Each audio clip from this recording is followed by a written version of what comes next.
may not be bludgeoning Jack Scotty to death with his own legs later, make it really loud for Anthony Ruiz! Woo!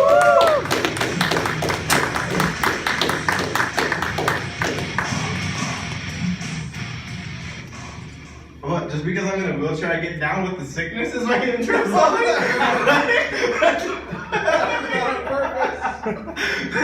I love Al Schuman's like basic like intro for everybody. This guy is really funny. This next guy is really funny. Make some noise for ex-comic. Oh my god. Oh man. And that's so hard. Like coming up after like all those Holocaust jokes, and then I look like the guy that escaped. Like, oh my god. Now, growing up, it was really cool because my mom was a lunch lady, and that happened to be like the greatest fucking wingman you could ever ask for. In middle school, like kids always want like gummy worms or beef jerky or gum, you know, like trivial stuff like that. And I remember she would just give me piles on piles of this stuff, and I would just sling it at school, right? I would just like, I got gummy worms here, $5. I got beef jerky here, $2, whatever. I'd be slinging it. Now, pimping ain't easy, but it's necessary. I'll just say that. Now, I learned about hoes when I was 11 years old. My first makeout section was with a girl who wanted a pack of gummy worms but had no money. She came up to me and was like, hey, do you have any gummy worms that I could get at lunch? I'll make out with you. And I'm so naive at this point, I'm like, what the is making out? My white privileged ass, you know what I mean? I was like, what? And she was like, well, I'll kiss you, but I'll put my tongue down your throat. I'm like, that's attractive? That's like, what about gingivitis? And then she kissed me, and she was like, "That's a sample. Bring the gummy worms, and there'll be more." I'm like, "Oh shit!" So that was the first time that I ever like started talking mad shit because I was gonna make out with the girl before all my friends, right? And just so you know, no white guy ever has talked about like making out or having sex with a woman and has been like, "Yeah, I can't wait to have coitus." Like that never happens. You automatically turn into a different race. You're like, hell yeah, I'm gonna fuck that shit up. Like, let's go. You know, man, that was a bad joke. I gotta work on that one.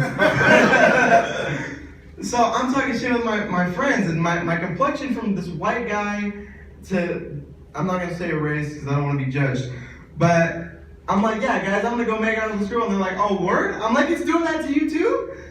So anyways. So I made sure I was packed. I was double wrapped before I knew what double wrap means. You know what I'm saying? So I had gummy worms and beef jerky, and I see this girl at lunch, and she's like, "Did you bring the stuff?" Like it's like fucking. That was my first drug deal was gummy worms. So I was like, "Yeah, I brought the stuff." She's like, "Come here." So we go behind the locker room. And she's like, let me see it. And I'm like, it's gummy worms. Like what is there to see? You know what I mean? And I was like, what's the word? Like I wanted to like stand up and be like manly. So I made sure that I like leaned up against the wall so I wouldn't fall. Right? So we'd be like toe to toe. Well, technically no. I was still like a foot shorter than her, but because my mom's only like 5 foot. She's kind of a dick. Giving me those jeans. Anyways, I digress. So she leans in to give me a kiss, and I fall. I fall flat on my face, and I wake up, and there's like nurses all around me, and people. So I go back, and they're like, "What were you doing?" And I was so out of it. I was like, I was just pimping. Again, 11 years old. They're like, "You don't even know what pimping means." And I was like, I saw it in a movie. Like, it's okay. It's okay. When I was slinging that stuff, I was half black guy. There, I said the race. So I know you guys were like all thinking like, oh, is he gonna say this shit? So anyways, fast forward a few years. Again, my mom is my greatest wingman. Because not only did she help me get my first makeout section, she helped me get laid. So, being a lunch lady, like I said, she gave me all those sex. The best part of it was that she was a lunch lady at another school. So while I was pimping and slinging those gummy worms, I picked up on a chick. Finally, at 14 years old, I got laid for the first time. I know, young, right? You're like, what the fuck? They're doing it young right now? Yeah. That deserves applause at 14. Oh God, I'm gonna fuck this joke up now. So my girlfriend comes over, and my mom was dope. She was on it. She knew I was at the age. She had bought me a box of condoms, threw it to me. She's like, don't be a dumbass, and left. Like, if that ain't some OG shit, like I really don't know what is. So she was like, hey, before we do anything, I'm a little bit hungry. And so I was like, all right, well, I got gummy worms, I got beef jerky. What do you want? And she was like, you give me a pack of gummy worms, I'll take your beef. And it just went full circle. Anyways, the new jokes, I gotta work on it.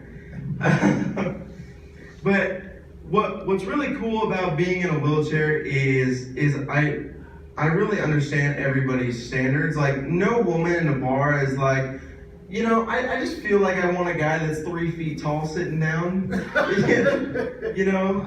don't want a guy that's like face to face with cooch. You know what I mean? Like, I don't feel like that's a desired effect. But anyways, what I have learned being in a wheelchair for so long, is 3 things. It's how to talk to women, how to pick up on women, and how to use a well-placed thumb. So, how to talk to women is very easy for me because they usually wear heels. So I'm like, hey, do you want great parking? I got the hookup. Picking up on them, it's like, okay, after the great parking, are your legs still tired? There's still a nice seat on my lap. And this is where the well-placed thumb comes in. So I was a wrestler for about 10 years, and I had wrestled somebody. I was in referee's position, and it's this position where you're on your hands and knees, and you look like you're about to get rammed. And this guy whispers in my ear, I'm gay. And I had a panic moment. I was like, oh my God, what do I do? And he's like, go, I'm gonna get you.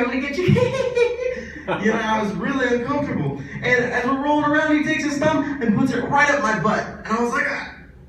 And I had a decision to make. I could either lean into it, because I kind of enjoyed it, or pull out. And I don't pull out anything. So anyways, what I learned that day is, with a well-placed thumb, the difference of 1 inch is the difference between a good night and a great night. Thank you guys so much.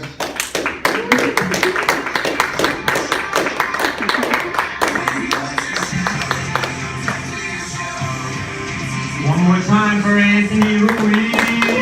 Yeah. I give that set 2 well-placed thumbs up. So you don't like my intros, bro? You can tell me in private, you don't have to tell everyone else. Alright. I like how he's like, you say that basic intro, like, this guy's very funny, and literally 10 seconds before he says that, I'm like, this next comic will bludgeon someone to death with his own legs. Trying to get away from the fact that he would murder someone. See, that's how you know you're dealing with a serial killer. That was some like manipulation shit right there. Rest assured, he will kill someone. And that's okay. Because no, wait, that's not okay. Murder is not good, people. See, he's doing it to me. Jesus Christ. So you wrestled, Anthony? Nice. I wrestled as well, and he has concerns about wrestling with someone who's gay. I would say what's even worse than that is wrestling with someone who's dirty or like doesn't shower or anything, because like wrestlers get like ringworm and shit, which is disgusting. And when I was in 12th grade, there was this freshman on the team, and he never showered. He was infecting people with ringworm. So we're like, what the fuck? Like, how do we get this fool to shower? And we're like, shower, bro, and like he never did. So we were like talking amongst ourselves, like, what should we do? And this Russian kid was like, for 30 kid in Russia, you have to fight fire with fire. We're like, fire with fire. So the next day at practice, we lit him on fire. All right, chill. Speaking of fires, this next